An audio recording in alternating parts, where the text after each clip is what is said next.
bàyyi gëmal teebul bàyyi lu baax day yombul gëneel lombul jàmbaar gi. mbokk téléspectateurs yi ñuy seetaan ñu ngi leen di nuyu di leen jaajëfal bu wér ci ànd bi ngeen di ànd ak ñun ci seen biir émission Kaay Job tey nag ñu fas yéene leen defal benn édition spéciale Covid 19. donc ñu fas yéene ci ànd ak ay entreprise ak de petites structures yoo xamante ne ni ñoom ci seen biir liggéey dañoo fas yéene créer ay produits yoo xamante ne dina permettre tey à la population sénégalaise ñu mën a lutter contre cette maladie qui est le Covid 19. donc fi ñuy jiitu nag tey ci suñu émission mooy entreprise bi ñuy wooyee Farifima cosmétique donc ñoom nag ci seen biir liggéey nga xamante ne ni dañoo créer lépp loo xamante ni ay solution hydroalcoolique la ak du savon nga xamante ne dina permettre tey à la population sénégalaise ñu consommer local mais aussi dina leen permettre ñu protéger wu contre cette maladie qui est le Covid 19 comme ni ñu leen ko waxee dinañ dem ci beneen atelier tam koo xamante ne ni stylisme lay def muy atelier Laxaat Gueye donc moom dinañ fa dem aussi mu créer lépp loo xamante ne ni c'est des masques yoo xamante ni c'est made in Sénégal parce que xam nañu fi réew mi toll di importer matériel ce n'est quasiment plus possible donc ñoom ñoo xamante ne ni dañuy bay seen waar xam nañu bëgg ba pare di jàppale population sénégalaise bi pour ñu mën a am produit pour mën a protéger wu donc ci beneen pàcc tamit dinañ leen wan lépp loo xamante ne ni c'est des initiatives citoyennes c'est-à-dire ay jeunes réew mi population sénégalaise ñoo ko taxawal pour lutter contre cette pandémie donc tey dama leen di bàyyi ak suñu entrepreneurs yi ñu waxtaan ak ñoom ñu xool lan la ñuy apporter. ginaar gi sabatina naaj na jugal te waaj ndax naaj na. Bonjour Marianne. Comment ça va? Ça va très bien. Bien, merci, ça va.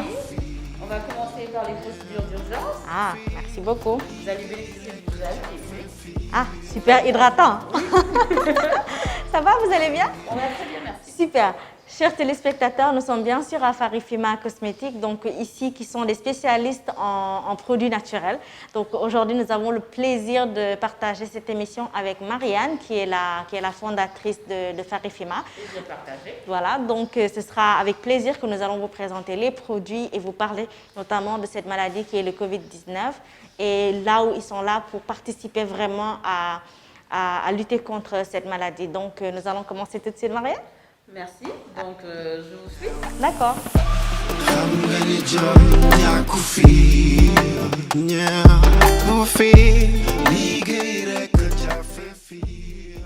Alors là, nous sommes en pleine production de savon. Donc, notre savon le plus grand vendeur, c'est un savon à la base anti-tache, mais aussi qui permet de réguler en même temps le sébum. C'est un très bon savon qui est fait à base, comme vous le voyez de par sa couleur, à base d'huile de palme. Mais aussi il y a du beurre de karité et d'autres huiles à l'intérieur. Donc ce qu'on fait, on fait la saponification, qui est un concept basique en tant que chimiste, avec la soude. Et en même temps, on essaie de faire une technique de marbrage pour donner un peu de couleur au savon. C'est-à-dire aujourd'hui, on a une partie, c'est-à-dire qu'ici, on a une partie rouge, et là, à côté, on a une partie jaune. Et après, en moulant, on va jouer un peu sur les couleurs pour vous montrer un peu ce que ça va donner.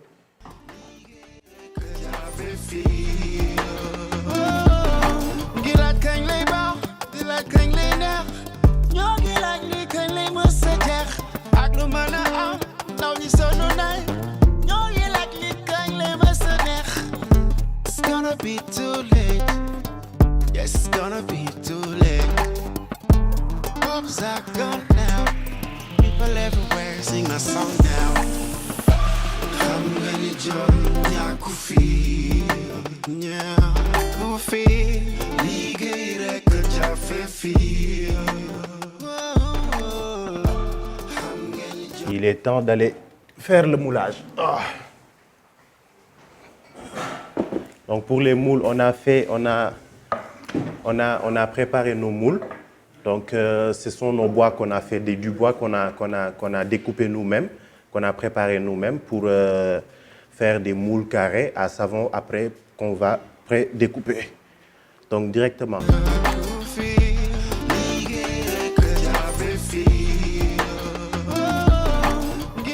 Voilà, pour avoir un savon très joli, c'est un procédé qui est assez long, qu'on va faire étape par étape.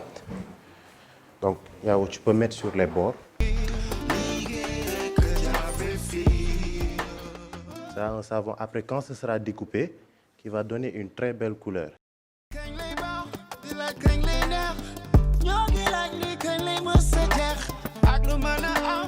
ndaw ñi sonn nañ ñoo ngi laaj li kañ la mës a neex.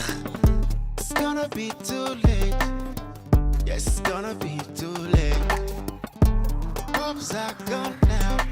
People everywhere sing my song now. Xam nga ni jom ñàkku fii. ñàkku fii. liggéey rek jafe fii.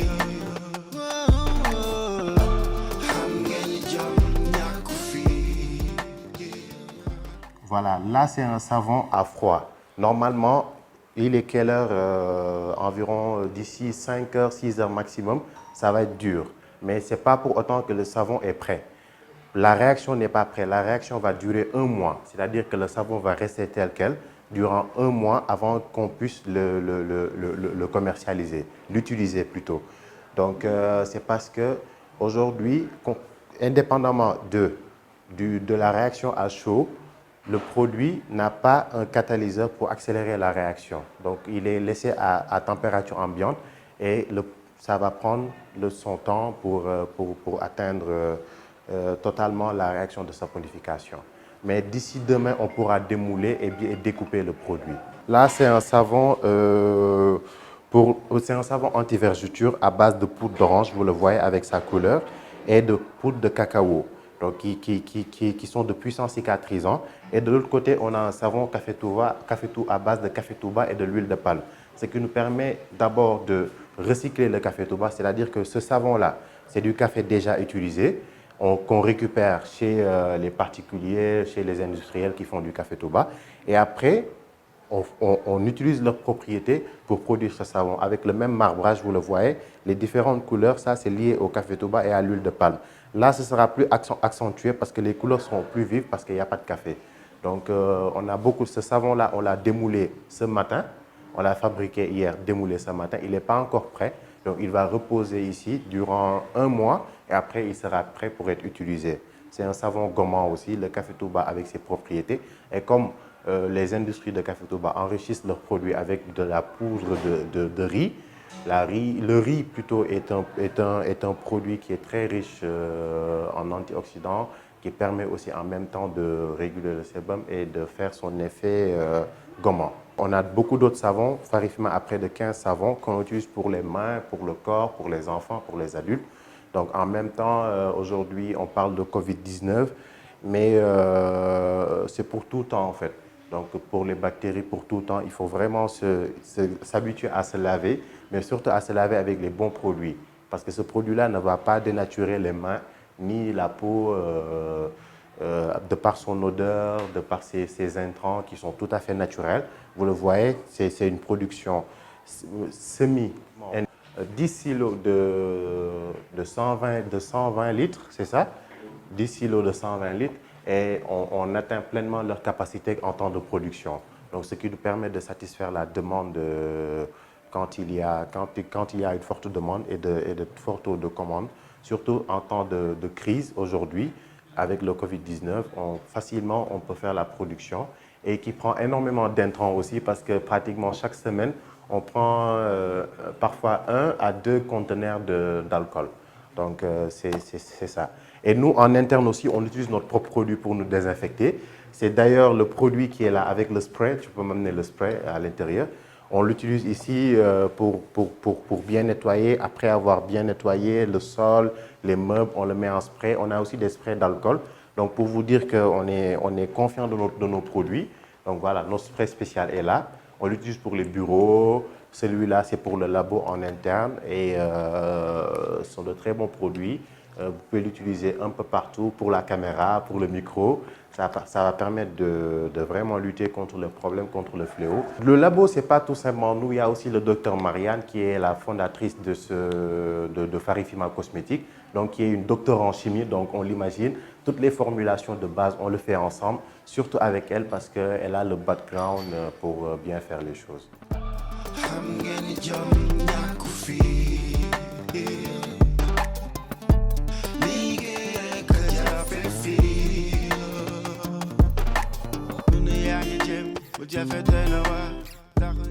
Je suis le docteur Marianne Ouattara, fondatrice de Farifima Cosmétiques, donc docteur en chimie. Farifima, entreprise bu ñu sant la fii nga xam ne day dox ci wàllum cosmétique. Mais avant tout, il faut que ngeen rappelez que c'est une entreprise formée de chimistes. Donc voilà, donc on a toutes les compétences pour faire les produits qu'on veut. Donc voilà, et nous sommes spécialisés dans les soins pour le corps, la phytothérapie, des produits anti-vergetures, anti-taches, anti-acné, des crèmes pour le corps. Nous luttons aussi contre la dépigmentation et aussi pour le bien-être des albinos.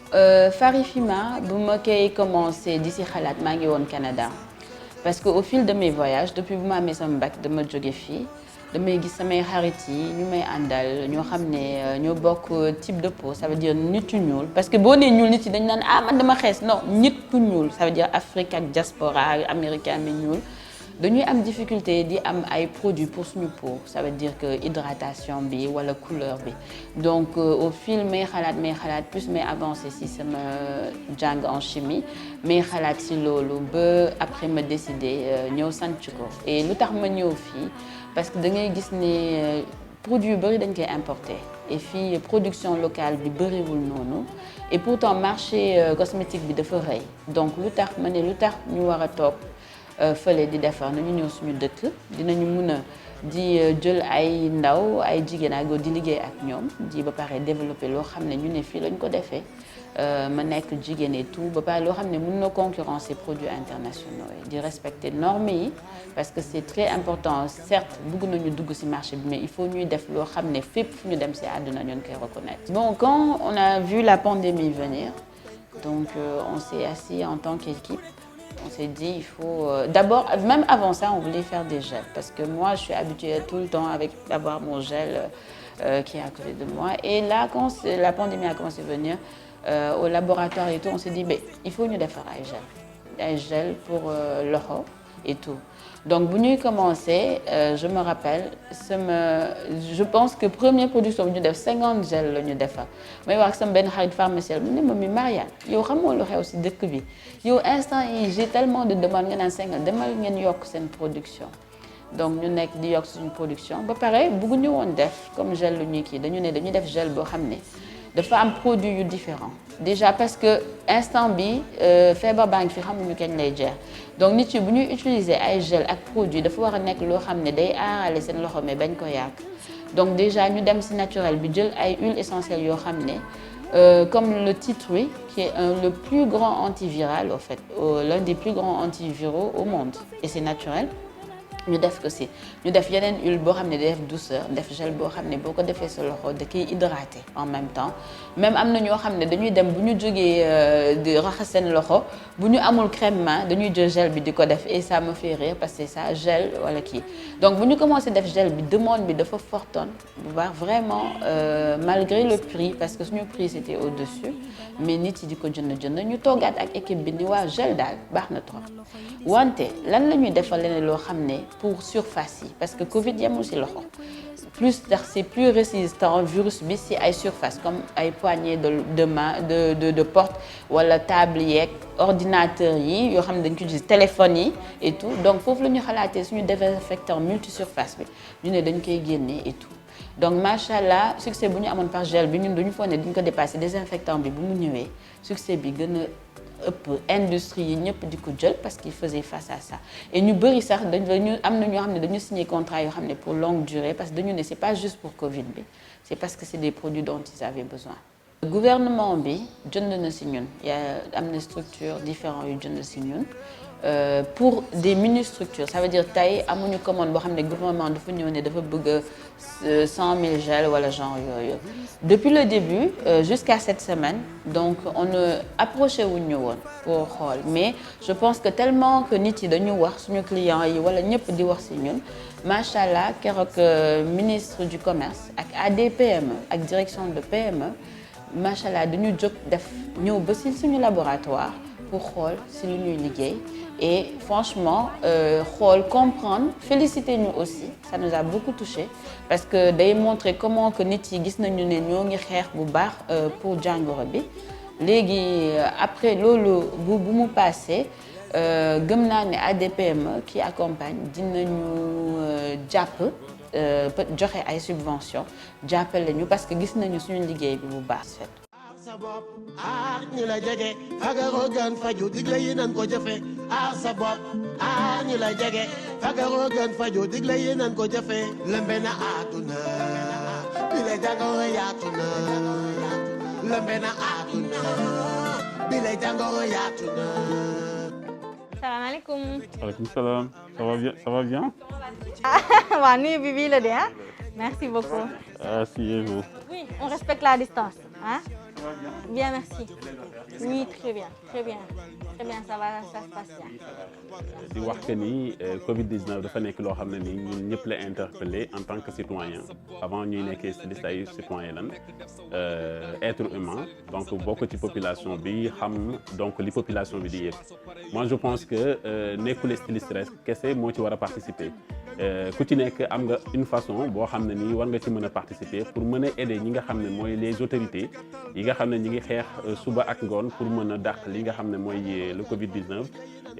Ñun en tant que créateur aussi ñu xam ne comme dañu féete ci wàll bi nga xam ne nii dañu xam plus que ci ñaaw ak des trucs comme ça ñu ne naka la ñuy trouver un moyen de participer donc suñu moyen de participer mooy defar ay masques.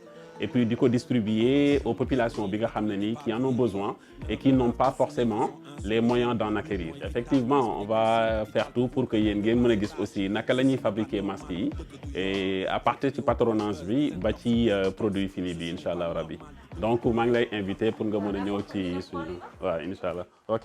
jamono joo xam ne joxe loxo sax wóorule.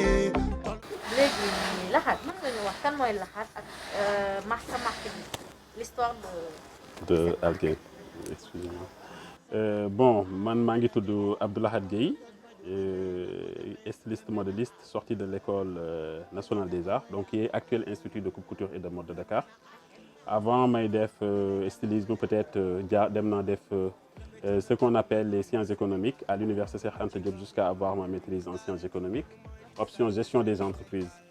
Donc comme j'ai toujours aimé le stylisme et la mode il fallait satisfaire le désir des parents mais aussi ma def li nga xam ne man moom laa bëggoon def muy le stylisme loolu moo taxoon ma dem def concours bi génn en 2011 avec la première mention très bien de l'école et booba léegi aussi maa ngi participer ci événement yu bëri def naa sama première participation à un événement c'était en Belgique dans le cadre du parcours mode de Liège qui a été organisé par une école à Liège Elmont et avec la collaboration de WBI Wallonie Bruxelles International. mu nekk loo xamante ne ni vraiment ñëpp mettitlu nañ ko te dëkk bu nekk tamit yaa ngi jéem a xool nan ngay sauver sa nation ñu gis ni que tey lu bëri lañ daan def Sénégal da daan jëli bitim réew pour indi ko fii. tey nag frontière yëpp tëj na. yëpp tëj nañ seen frontière kenn mënul dem kenn mënul ñëw. yow nga am benn idée d'expert boo xamante ne idée d'expert laa ko tuddee boo xamante ne da ngay créer ay masques. di ko distribuer ñi nga xamante ni peut-être amuñu moyen wala amuñu possibilité sax am masques yi parce que xam nañ ne masques yi dafa nekk en rupture de stock.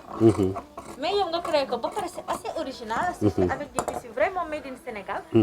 donc l'idée est venue où ak lan moo la poussé vraiment ba nga xamante ne nii nee nga lii da nga ko bëgg def pour mu nekk sa participation sur le Covid-19.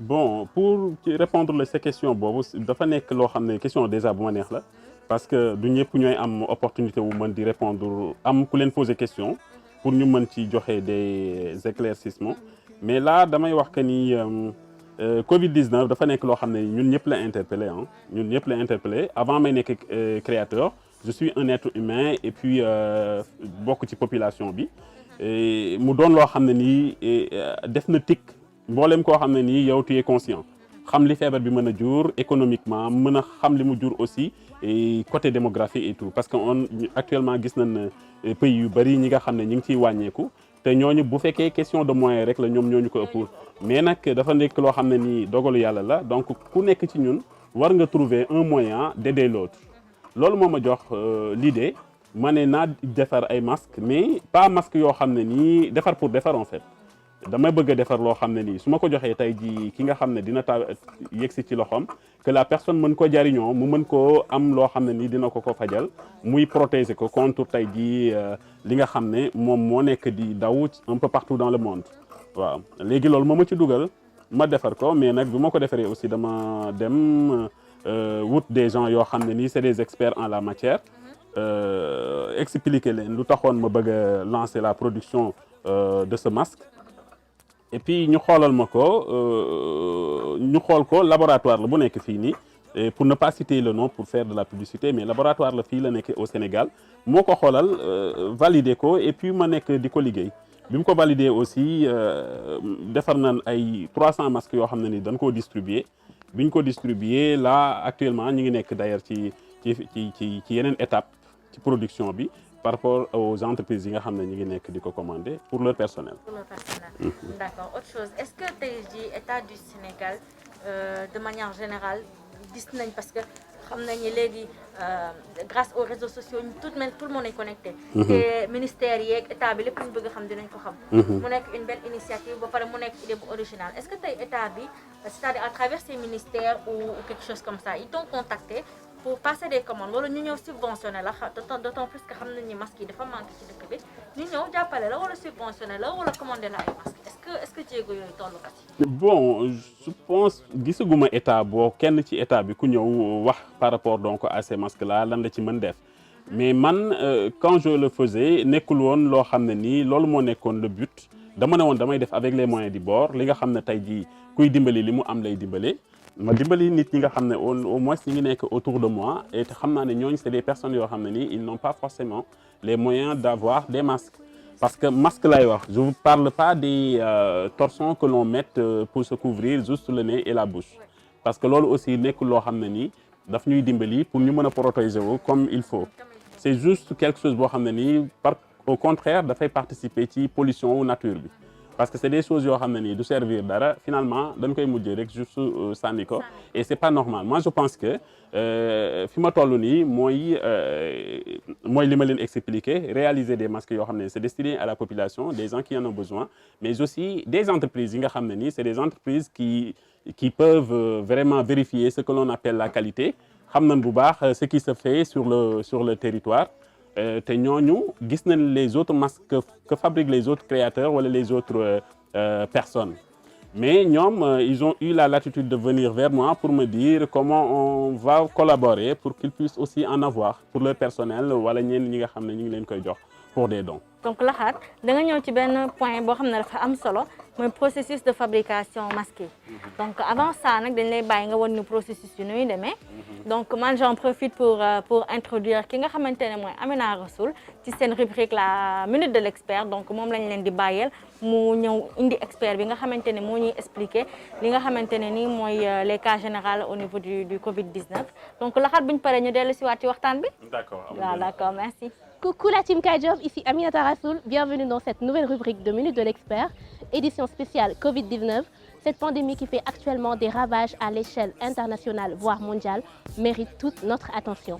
Cependant, cette attention sera beaucoup plus portée sur ces actions citoyennes réalisées par ces fils de la nation en vue de contrer la maladie, mais aussi en vue d'apporter leur pierre à l'édifice pour la lutte contre le Covid-19 ici au Sénégal. Entre autres comme actions citoyennes, nous avons les réalisations de Madame Sophie Gueye, présidente fondatrice des Racines de l'Espoir et faisant partie intégrante de la campagne Un Sénégalais, un masque.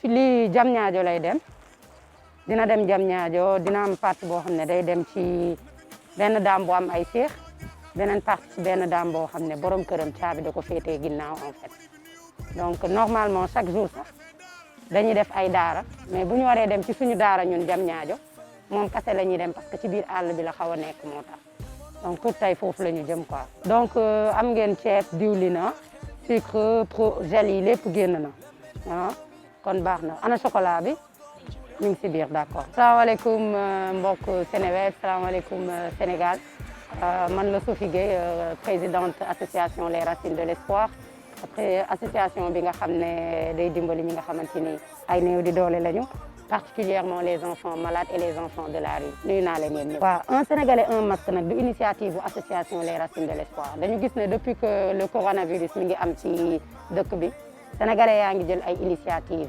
comme ñii di joxe ay denrées alimentaires mooy li ngeen gis nii ñii di defar ay masques avant initiative un Sénégalais un masque. léegi un Sénégalais un masque ñëw parce que dañ ne comme gars yi ñu ngi defar masque te masque yi ñuy defar parfois soit dañ koy maye noonu rek ci biti ñii may entreprise yi ñii may seen famille ñu ne pourquoi pas ñëpp booloo suñu booloowee ñu defar ay masque comme ça Sénégalais yëpp ku ci nekk nga mën a am ne serait-ce que benn masque de barrière comme on dit masque buy permettre virus bi mu bañ a circuler parce que boo leen gisee amoon nañ fi benn jamono masque manqué ci dëkk bi léegi ñu ne nañu defar masque yi ay styliste ay tailleur lambda defar masque bu ñu ko defaree ñu jox ko Sénégalais mais du attention du masque chirurgicaux masque de barrière la et qui dit masque de barrière eh ben il faut ñëpp di ko takk pour mu def effet ci la benn médecin du nom de docteur Ramatoulaye ñaari styliste comme Tuuti et Pathé ak tailleur bu tudd Moussa ak man mi ñuy juróomi nit toog ne nañu incité ñëpp ñuy defar masque ak ñëpp ñuy def lu baax ñu ñëw ci benn objectif mooy un Sénégalais un masque pour que Sénégalais yëpp ku ci nekk am masque corona jóge en fait maa ngi leen di wax que le virus nous a rappelé à l'ordre tey li nga xam ne nit mi ngi ko doon bañ yëpp aujourd'hui mi ngi koy nangu am na ñoo xamante ni tey ñu ngi génn ci mbedd bi ñu ngi jàppale nit ñi te démb dañoo tëju woon seen biir kër yi parce que virus bi wan nañu ne l'homme est le remède de l'homme comme on dit rek nit ñi tey garabam bu ñu fàtte ne suñuy réalité ak ay réalité Europe ak ay réalité États-Unis bokkul donc ñun suñuy réalité mooy lan mooy jàppalante doon benn Sénégal ñëpp xam nañ ne bu ñu bëggee coronavirus jóge fi suñu jógee ci mesures yi nga xam ne état joxe na ko ba pare ñu war ko respecter pour notre vie nañu bàyyi xel ñi nga xamante ni tey virus bi metti na lool seen côté je veux citer les familles démunies je veux citer les enfants de la rue je veux citer ñi nga xamante ni sax ñi ngi seen biir kër di sonn mais ay gor lañu mënuñoo ñaan kon man li nga xam ne maa ngi koy lancé ci Sénégalais yi mooy élan de solidarité bii ñëpp jël di def seen kentalaay kattan pour virus bi jóge fi nañ ko continuer te li mën a continuer nag après le virus ñu continuer ko après le virus yéen it ñu leen di wax rek ñu ngi leen di remercier parce que ñu ngi dëkk boo xamante ni ils mettent la lumière sur qui ils veulent bu lay da ngeen déplacé wu ñëw ne tey période corona bi ñun waa Kaay Job ak Seneweb lii la ñu bëgg def mënuñu lu dul sant leen gërëm leen du ne da ngeen di wane jëfu nit ñi ndax bu doon suñu sago li ñuy defal nit ñi kenn du ko gis mais ñaari façon def moo am bi nga moomal sa bopp parce que loolu la suñu borom sax di wax zakat sa alali bopp mënoo ci defal ay nit ba pare di ko wane mais ak li nga xamante ni yóbbante la tey Sophie li muy def xaaj bi yëpp ay yóbbante la ay don la te don nag wane la tudd ngir ki nga xamante ni jox na la alalam bu ëllëgee ci biir mu amaat confiance ak jeune bi nga xamante ni mi ngi toog fële bëggoon def social xamul fu muy aw nga mën ko inciter à le faire continuez à faire ce que vous faites continuez à mettre de la lumière sur les bonnes actions parce que boo leen ko deful gis ngeen li xew Sénégal lu bon lu ne ñu def ko buzz du moment tout le monde clique tout le monde aime kon yaakaar naa ne baax na tamit ngeen mettre la lumière sur ce qui est bien nit ñi mën di ci roy je vous remercie vraiment yàlla na fi yàlla jëlee coronavirus.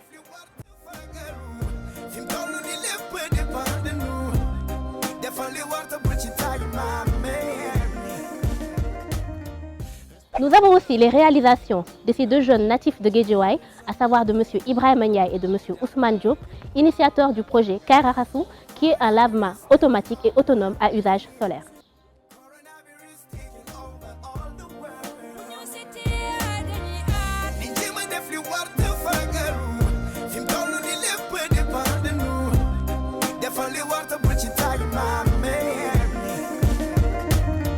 Respectons les consignes d'Allah, la résurrection est proche.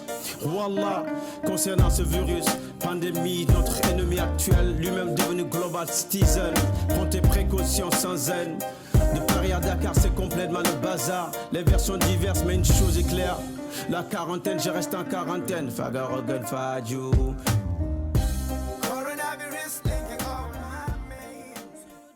De plus, Nous avons les campagnes de sensibilisation massives organisées par l'ADIAC La Linguère, entrepreneurs et activistes sociaux.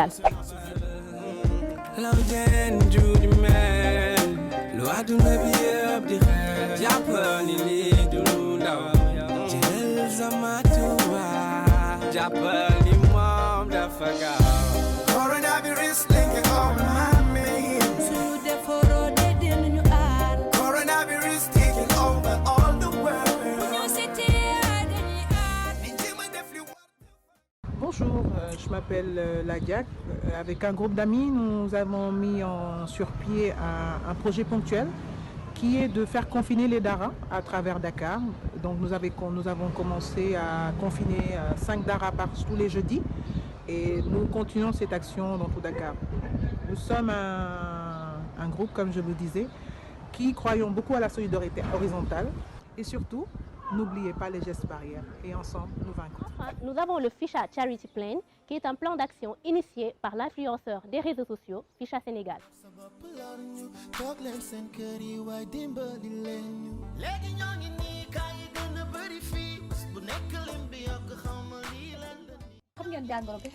Pandémie, notre ennemi actuel, lui-même devenu global citizen. Prends tes précautions sans haine. De Paris à Dakar, c'est complètement le bazar. Les versions... Merci de nous avoir suivis pour cette rubrique Minute de l'expert édition spéciale Covid-19.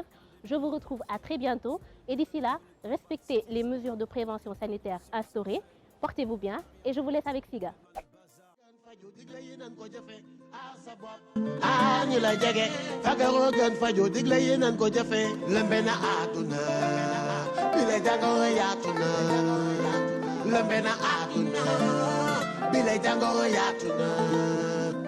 lëmbetina aduna am na Sénégal dugg na ci gox yi am na ñi mu dal nañu moytu salte set setal question de santé nationale bul ba jëfe ko message bi dafa clair wel ñoo ngi ñaan corona dem teer waruñu xaajale dañ boole mën ko guerre dimbal ak yërmande ci dëkkandoo yi frère aar sa bopp aar ñi la jege tamit ku nekk def sa wàll ñu daan ko amul salit sa xët teg ci sa loxo waroo génne tuflit sa xët ci mouchoir so pare yóbbu mbalit mbaa sa yaram tàngul baat bopp cër di tim ngay wopp xëy di liw ba di xonk rongoñ di roggalaat sa kët di kii xët jafe-jafe nooyi set daal ci gàttal dalay musal ci coronavirus aar ñi la jege fagaroo gën faju digle yi nan ko jëfe aar sa bopp aar ñi la jege fagaroo gën faju digle yi nan ko jëfe lëmbe na àdduna bi la jàngoro yaatu na lëmbe na àdduna bi la jàngoro yaatu na.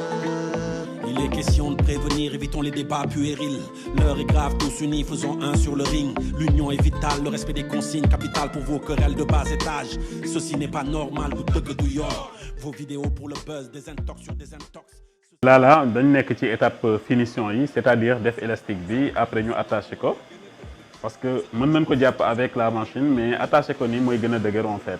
Puis ñu tirer ko à l'intérieur pour que ça soit esthétique. Parce que il faut qu'on crée l'utile et on allie l'utile et l'agréable en fait. Voilà. C'est là, mais il faut que nous devons repasser un peu. C'est juste pour enlever les faux plis. Je sais que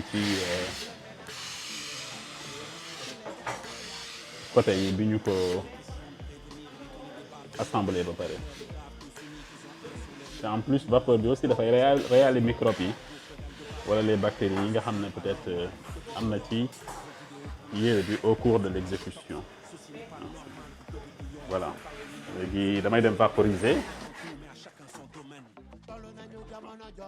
léegi dama koy pulvériser parce que lii aussi désinfectant la mais mën nañ ko utiliser pour l'alimentation et autres.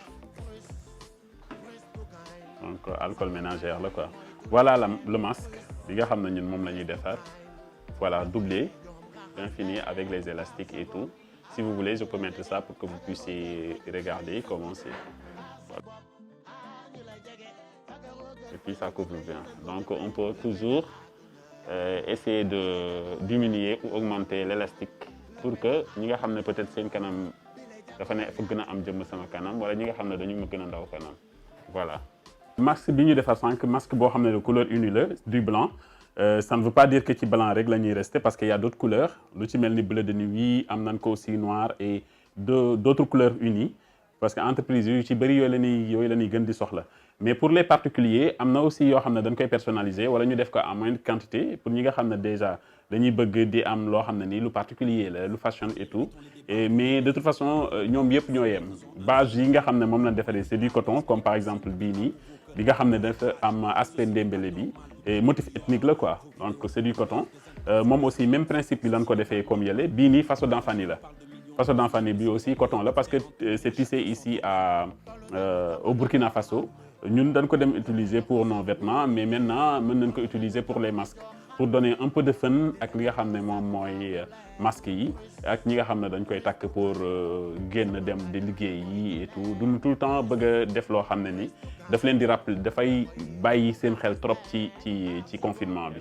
On appelle à tout le monde de mettre les masques pour ñu mën di wéyal suñu ay activités respecter aussi les consignes et les recommandations que ñi nga xam ne tey jii ñooy suñu autorités yi ñu jox pour ñu mën leen a dimbali ñoom ñu dimbali ñu donc restez chez vous mettez des masques quand vous sortez utilisez des gels antiseptiques pour mën a xeex corona. mbokk téléspectateurs yi comme ni ngeen ko gisee tey lii lañ leen indiloon ci suñu biir émission Kaay Job mu nekkoon émission boo xamante ne édition spéciale Covid-19 la ngeen gis fi ay jeunes entrepreneurs yoo xamante ne vraiment ils sont ambitieux vraiment ils pensent au Sénégal ils respirent le Sénégal et ça se voit à travers leur initiative ñu gis fi tam ay initiatives citoyennes yoo xamante ne ay jeunes ñoo ko xalaat taxawal ko pour nga xamante ni sénégalais yëpp population sénégalaise dinañ ci mën a bénéficier wu te ensemble dinañ mën a lutter contre le Covid-19 donc lii lañ leen jotoon indil ci seen édition spéciale di leen fàttali aussi ngeen di raxas seen ay loxo